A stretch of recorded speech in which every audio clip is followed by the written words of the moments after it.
আজকে আমাদের ইমানের কি অবস্থা হয়ে গেছে, ইমানের কি দুরবস্থা হয়ে গেছে। আজকে যুবক ভাইরা মদের পক্ষে হকের বিরুদ্ধে আন্দোলন করে, যেখানে প্রয়োজন ছিল হকের পক্ষে মদের বিরুদ্ধে আন্দোলন করা।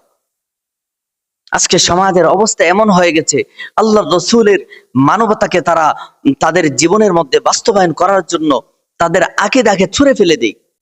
দুদিন আগের ঘটনা, আমার সমাজের মধ্যে এক যুবক, হিন্দু যুবক এক মুসলিম মেয়েকে ভাগিয়ে নিয়ে গেছে। আমার সমাজের আলেম ওলামারা সবাই মিলে সেই যুবকটাকে ধরে আনছে। তার ইচ্ছা হয়তো ছিল সে মেয়েটাকে নিয়ে ভারতে পাচার করবে। আলেম ওলামারা ধরে আনছে, কারণ স্বাভাবিক সাধারণ মানুষ তো সেই বিষয়ে সোচ্চার না। আলেম ওলামারা যে যতটুকু জানে ততটুকু সাধারণ মানুষ জানে না।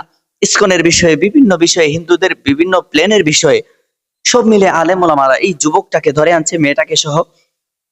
এখন কোন একজন যুবক ওই হিন্দু ছেলের ভিডিও কেন অনলাইনের মধ্যে ছাড়ছে, আমার মুসলমান ভাইরা যে ভিডিও আপলোড করছে তাকে নিয়ে মন্তব্য করতেছে, তাকে নিয়ে ট্রল করতেছে হিন্দু ভাইয়ের পক্ষ হয়ে।